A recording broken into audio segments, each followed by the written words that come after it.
జగన్ కు విశ్వసనీయత విలువలు ఏమాత్రం లేవని పీసీసీ అధ్యక్షురాలు వైఎస్ షర్మిలారెడ్డి అన్నారు. నీతులు చెప్పే జగన్ ఆయన మాత్రం వాటిని పాటించరని ఎద్దేవా చేశారు. వైఎస్ఆర్ పేరుతో అధికారంలోకి వచ్చి ఆయన ఆశయాలు కాలరాశారన్నారు. ఆస్తుల కోసం సొంత తల్లిపైనే కేసులు వేశారని, సొంత చెల్లి ఆమె బిడ్డలకే వెన్నుపోటు పొడిచారని ఆమె మండిపడ్డారు. కొద్ది రోజుల క్రితం రాజకీయాల నుంచి వైదొలుగుతున్నట్లు ప్రకటించి రాజ్యసభ పదవికి రాజీనామా చేసిన విజయసాయిరెడ్డి హైదరాబాద్ లో షర్మిల ఇంటికి వెళ్లారని, దాదాపు 3 గంటల పాటు రాజకీయ అంశాలపై చర్చించారని మీడియాలో కథనాలపై షర్మిల వివరాలను వెల్లడించారు.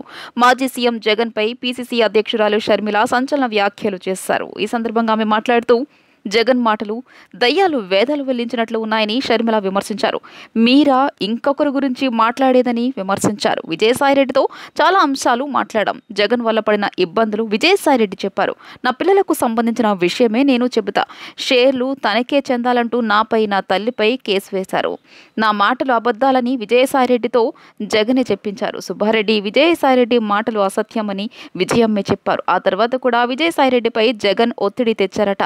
విజయసాయిరెడ్డి అంగీకరించుకుంటే సుబ్బారెడ్డితో మాట్లాడించారు. ఆ తర్వాత మళ్లీ విజయసాయిరెడ్డిని జగన్ పిలిపించారు. విజయసాయిరెడ్డికి 40 నిమిషాలు జగన్ స్వయంగా డిక్టేట్ చేశారట. ఎలా చెప్పాలి, నాపై ఏం మాట్లాడాలో జగనే మొత్తం వివరించారట. తర్వాత ప్రెస్ మీట్ పెట్టకపోవడంతో జగన్ ఆగ్రహం వ్యక్తం చేశారట. ఈ విషయాలన్నీ విజయసాయిరెడ్డి నాకు స్వయంగా చెప్పారని తెలియజేశారు. జగన్ అతడి భార్య ఎంతగా దిగజారిపోయారో ఆలోచించాలని, నా పిల్లలకు నీ ముఖం చూపించే ధైర్యం ఉందా అంటూ షర్మిల ప్రశ్నించారు. జగన్మోహన్ రెడ్డి గారికి విజయసాయి రెడ్డి గారికి మధ్య జరిగిన సంభాషణ గురించి, ఆ ఇన్సిడెంట్ గురించి విజయసాయి రెడ్డి గారు నాకు చెప్పడం జరిగింది. ఒకరోజు జగన్మోహన్ రెడ్డి గారు సాయిరెడ్డి గారికి ఫోన్ చేసి, ఇలా షర్మిలమ్మ విషయాలన్నీ బయట పెట్టింది, నువ్వు బహిరంగంగా ప్రెస్ మీట్ పెట్టి మీడియాలో షర్మిలమ్మ అబద్ధాలు చెప్తుంది అని చెప్పమని అడిగినట్లు విజయసాయి రెడ్డి గారు చెప్పారు. దానికి విజయసాయి రెడ్డి గారు సమాధానం చెప్పారంట, అలా ఎలా కుదురుతుంది సార్, రాజశేఖర రెడ్డి గారి 2 బిడ్డలకు సమాన వాటా ఉండాలని రాజశేఖర రెడ్డి గారు ఉన్నప్పుడే జరిగిన డిస్కషన్స్ లో మీరు నేనే కాదు సార్, ఆ డిస్కషన్స్ లో చాలా సార్లు షర్మిలమ్మ గారు, భారతమ్మ గారు, విజయమ్మ గారు అందరూ ఉన్నారు. మరి ఇంతమందికి తెలిసిన విషయం అబద్ధమని నన్ను ఎలా చెప్పమంటారు?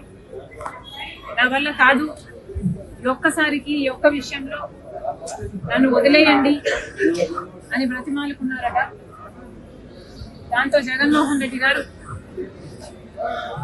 తర్వాత రోజుల్లో అదే విషయాలను సుబ్బారెడ్డి గారి చేత ప్రెస్ మీట్ పెట్టి చెప్పించడం జరిగింది. ఆ ప్రెస్ మీట్ తర్వాత జగన్మోహన్ రెడ్డి గారు మళ్ళీ సాయిరెడ్డి గారికి ఫోన్ చేశారని చెప్పారు.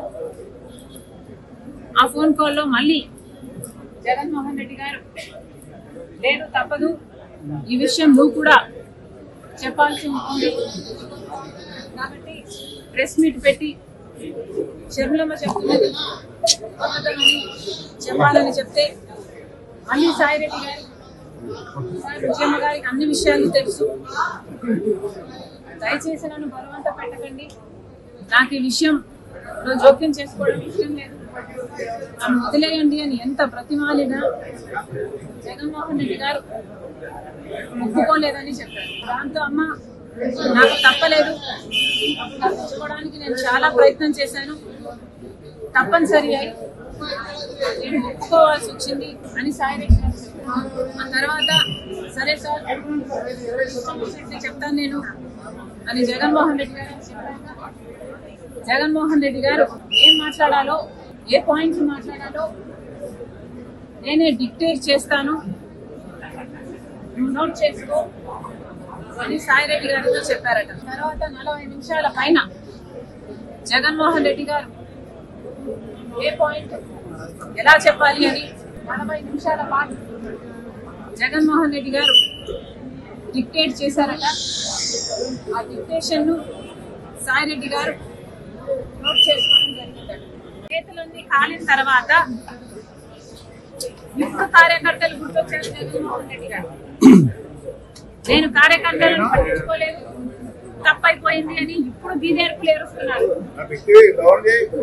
ఇప్పుడు జగన్మోహన్ రెడ్డి గారు నాయకులు నన్ను వదిలిపెట్టి వెళ్ళకండి, కార్యకర్తలు నన్ను వదిలిపెట్టి వెళ్ళకండి అని అడుక్కుంటున్నారు. అంటే జగన్మోహన్ రెడ్డి గారికి క్రెడిబిలిటీ లేదన్న విషయం జగన్మోహన్ రెడ్డి గారికి కూడా అర్థమైనట్టు లెక్క.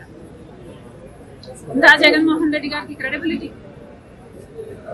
ఈరోజు జగన్మోహన్ రెడ్డి గారి క్యారెక్టర్ ఖాళీ బాటిల్. ఈరోజు జగన్మోహన్ రెడ్డి గారి క్రెడిబిలిటీ 0, 0.